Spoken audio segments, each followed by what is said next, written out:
Hi friends, ఈరోజు మనం hotel స్టైల్లో రవ్వ దోశను ఎలా ప్రిపేర్ చేసుకోవాలో చూసేద్దామండి.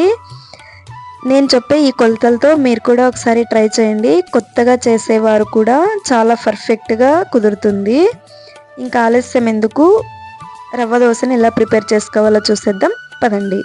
నేనైతే ఒక గిన్నెని తీసుకొని గిన్నెలోకి 1 కప్ దాకా ఉప్మా రవ్వను వేసుకుంటున్నాను. 1 కప్ దాకా బియ్యం పిండి, 3/4 కప్పు పెరుగు, 1/2 కప్పు మైదాను వేసుకొని బాగా కలుపుకోవాలండి.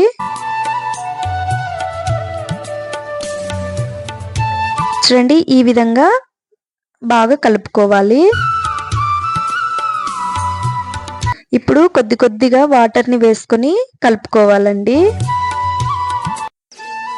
ఇప్పుడు 2 లేదా 3 దాకా పచ్చిమిర్చి, కొద్దిగా కొత్తిమీర, కరివేపాకు, మీడియం సైజ్ ఒక ఆనియన్, 1 టీ స్పూన్ జీలకర్రని వేసుకొని బాగా కలుపుకోవాలండి. 1 టీ స్పూన్ సాల్ట్ వేసుకొని కలుపుకోవాలి.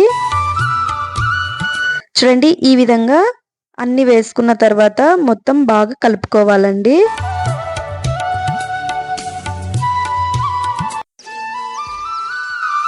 చూడండి, పిండి అనేది మనకు ఈ కన్సిస్టెన్సీతో వస్తే సరిపోతుంది. రవ్వ దోశలు అనేవి బాగా క్రిస్పీగా వస్తాయండి. ఇప్పుడు 1 టీ స్పూన్ అల్లం పేస్ట్ వేసుకొని కొద్దిగా వాటర్ని వేసుకొని ఒక హాఫ్ అన్ అవర్ దాకా నానబెట్టుకోవాలండి. ఇప్పుడు ప్యాన్ పెట్టుకొని ప్యాన్ అనేది బాగా వేడి కావాలండి.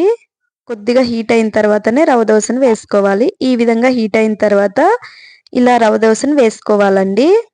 రవ్వ దోశ వేసేటప్పుడు బాగా కలుపుకుంటూ వేసుకోవాలండి. ఇప్పుడు కొద్దిగా ఆయిల్ని వేసుకొని బాగా కాల్చుకోవాలి. చూడండి, ఇలా బాగా కాలనివ్వాలి. చూడండి ఎంతో క్రిస్పీగా వచ్చాయో చూడండి. మీరు కూడా ఒకసారి ట్రై చేయండి. ఇది పల్లీ చట్నీతో కానీ, టమోటో చట్నీతో కానీ ఎందులోకైనా సూపర్ కాంబినేషన్ అండి. మీరు కూడా ఒకసారి నేను చెప్పిన కొలతలతో ట్రై చేసి మీకు ఎలా వచ్చిందో నాకు కామెంట్ సెక్షన్లో కామెంట్ చేయండి. వీడియో నచ్చితే లైక్ చేసి, షేర్ చేసి, సబ్స్క్రైబ్ చేసుకోండి. Thank you.